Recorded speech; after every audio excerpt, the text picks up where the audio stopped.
I'm Lady Danili and kasama natin syempre ngayon yung mga soon to graduate natin, ng mga students here in LPA. We have here Sir Nicolai and si Ma'am Irish. So they are couple, guys. So talagang ito, nag-enroll sila sa atin na talagang gusto nila matuto. Imagine nyo, talagang supportive sila mag-asawa. I don't know kung anong usapan nila sa bahay. Siguro, nag-buy ka na ba? Pataas. Di ba? So ganun yung mga conversation niya siguro ngayon sa bahay, no? Pero so far, kamusta naman po kayo? And I want to know the reason why you wanted to learn trading. Yes, first of all, ako personally, ako lang talaga may gusto nito. Hindi naman ako lang may gusto, kundi ako yung nakaisip na mag-enroll lang. Then I opened it to her. Sabi niya, gusto niya rin sa mama. We want to have, yung passive income ba na nasa bahay lang and matututo kami ng trading and kumikita kami, right? With the right risk management. Yun ang pinaka natutunan ko dito, number 1. Risk management at saka yung technical and fundamental analysis. Very thankful ako dahil ayun nga, as for Irish na pag-usapan namin na nag-full course kami kasi ang plano namin is freshman lang sana, no? Yes, yes. Nag-full course kami, at least marami pa palang natutunan na pwede na hindi namin alam. So, we are thankful sa Legendary Campus, sa Legendary Trading Academy for Lady Danili na natulungan kami.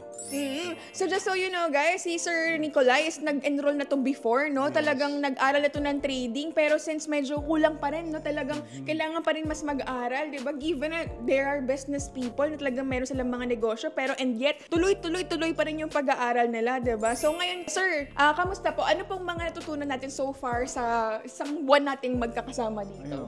Pinaka-best mong natutunan? Pinaka-best ko natutunan yung technical analysis. Kasi before, yung nangyari sa akin, although hindi pa ako nag-live trading, nag-demo trading pa lang ako before, pero kasi ang dami kong hindi na-tackle before.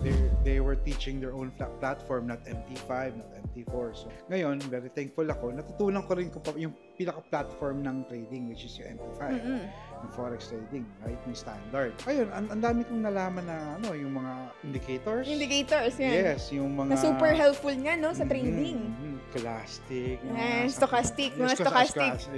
Sorry, I forgot that term. And also the fundamental analysis. Kasi akala ko dati yung mga malalaking news lang na inaano sa balita. Yung pala, pwede mo pala i-check doon sa website ng Ituturo nila.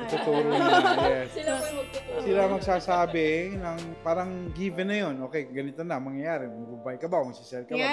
Natutunan nyo na kung paano gumawa ng sarili nyong market outlook, no? Yes, talagang alam nyo na kung paano kayo magkakaroon ng sarili nyong fundamental bias. Diba? With, syempre dapat nagsisync din siya sa technical bias nyo. Diba? Kasi before, akala ng mga traders, kailangan, tingnan mo lang yung chart, movement, ganyan. Pero without knowing na, meron pa palang mga data concept behind the candlesticks, no? Which is the fundamentals, diba? So, si Ma'am Irish, ito nakakwentuhan ko kanina sa CR. Ayan. So, ayan. Ngayon siya ay, dinudelubyo ng mga tinuro namin last time ng risk management. Sa experience ko kahit na kasi doon din ako natuto kasi yung mga tinuro nila na pagdadaanan namin na mangyayari pala sa'yo. So ngayon, in advance, naturo din nila kung paano mo malalagpasan yon. Pumasok ako dito kasi pagod po yung katawan ko sa negosyo, sa trabaho. And then, nag-iisip ako ng ano ba yung magandang magiging income, paano kung hindi na kaya ng katawan ko. So, narinig ko sa kanya, kaya sumama ako. So,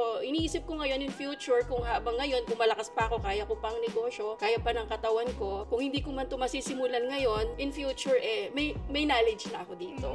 Yeah. Tapos, sabi namin kahapon, busy tayo, sana hindi na natin kinomplete yung course. Pero na-shock kami. Ang dami nilang dinagdag na natutunan namin. Buti pala, nag-full course tayo.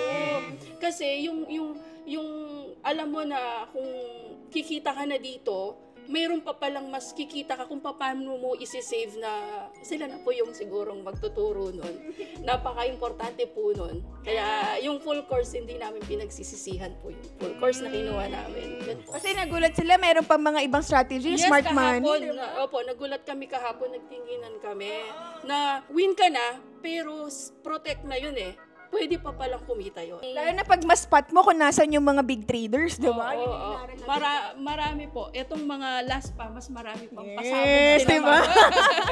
Ayan, Yun. oo. I'm really happy na talagang satisfied naman kayo sa mga tutunan nyo with Legendary Trading Academy. Yun naman talaga ang goal natin, syempre, maka-over-deliver, di ba? Kahit under-promise at least over-delivered naman tayo. And I'm really happy na somehow, syempre, natuto talaga kayo, especially sa mga kailangan, yung mga essential yung matutunan sa technical, fundamental analysis, even yung mga advanced courses such as si SMC, si ICT, si YCO, na talagang sobrang gandang learning. So talagang yung mga expert na traders, yun talaga yung ginagamit nila actually di ba? So nakakatuwa kasi talagang supportive sila, di ba? Mag-asawa, pero ito nag-trade, di ba? Not unlike before, syempre yung iba, akala nila sugal kasi to parang ang tingin nila dun sa asawa, ano ba yun, kusugal ka na naman, di ba?